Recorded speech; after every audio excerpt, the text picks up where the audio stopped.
What's really unique about Bell is if you look at their history in the airborne public safety space, you have to go back more than 70 years. And, Bell not only developed and fielded the world's first police helicopter and the world's first fire helicopter, we're still partnered with those same agencies today. Those relationships, it's a very small core. And so I can't tell you how many times during the course of 11 years on active duty that I needed something and I was like, oh, well, Kenny's an infantry guy at 3-5. I'll give him a call. Or, Mike, he's a commo over at, 7th ESP. I'll give him a call. I need this from him. And there's just an immense comfort to know that, I'm supporting the guy on the ground, but I'm supporting Kenny, my roommate from TBS. Yeah. So it's a really cool relationship that way. I feel like there's some parallels there. Way. Yeah, I was going to say, I think there's some parallels there with, like what we do in airborne law enforcement, where, for most of us, most agencies, you're going to start out as a guy on the ground. You're going to start off as a street cop.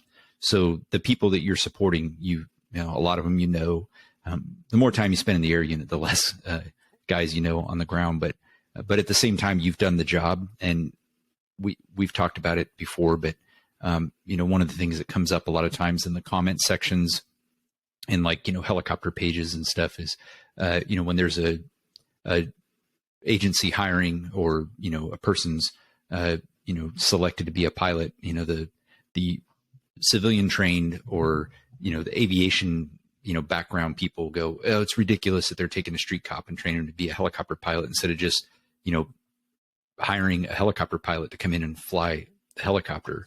My experience, and I'm sure John's is very similar too, is that by taking a guy and putting him out there in the field and working as a street cop, you understand what the cops on the ground need, how these situations play out a lot of times. And so it just, you're very familiar with whatever your jurisdiction is that you're working in because you've worked it from the ground. And I think it just makes a much better, relationship with the folks on the ground that you're supporting when they know who you are and, you understand what their mission is on the ground. So I'm glad to see the Marine Corps does that too, because I think it's very valuable in the long run. And I couldn't agree more, especially as a civilian guy that sits there and go, well, why don't they hire civilian pilots?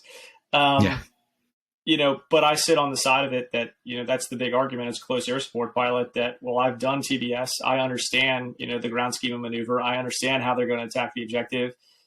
And it's in the back of my mind. And I definitely, so I think it would be kind of hypocritical for me on one side to be like, well, this is such a tremendous value in the Marine Corps. It couldn't possibly parallel in law enforcement. So, I'm not a naysayer when it comes to training. I think you guys, briefly touched on it in a previous podcast that, given enough time and instruction, you could probably teach a monkey to fly, right? It's just stick wiggling's not, rocket science. So I absolutely believe that, hey, that foundational underpinning of, being a good cop makes a good TFO, makes a good pilot is absolutely true. Mm-hmm.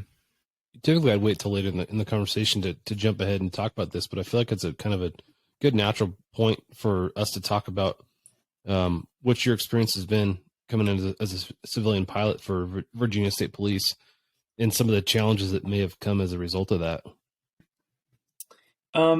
So the caveat that I guess I would kind of say with regards to law enforcement experience is it really depends on your mission profile.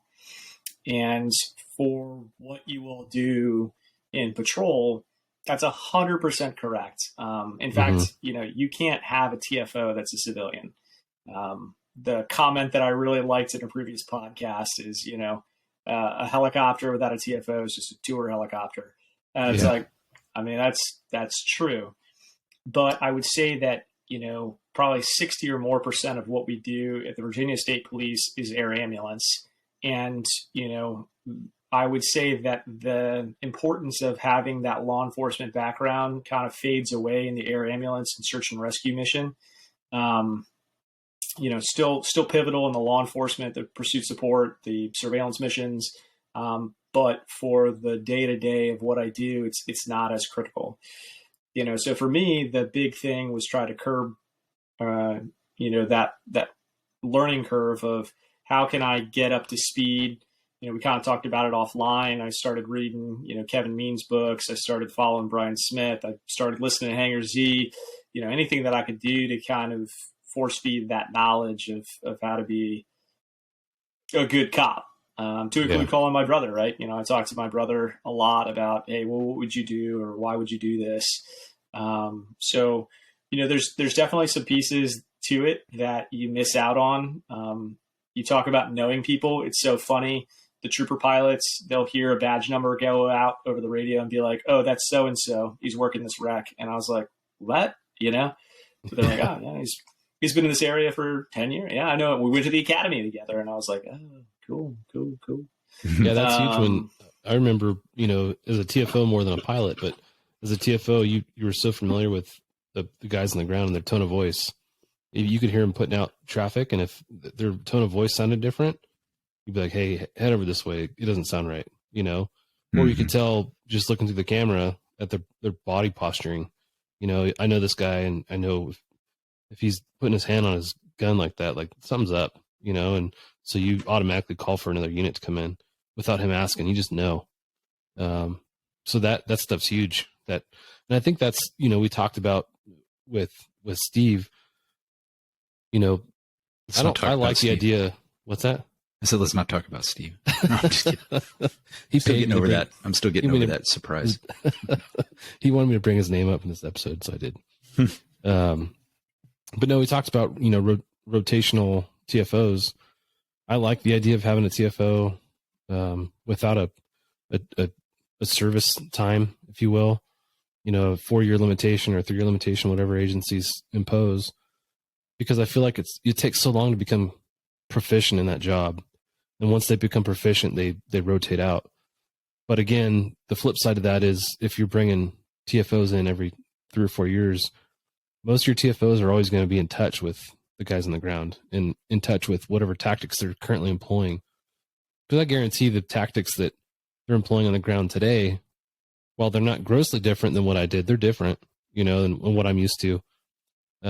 So I think that's a big value, in the rotational TFO.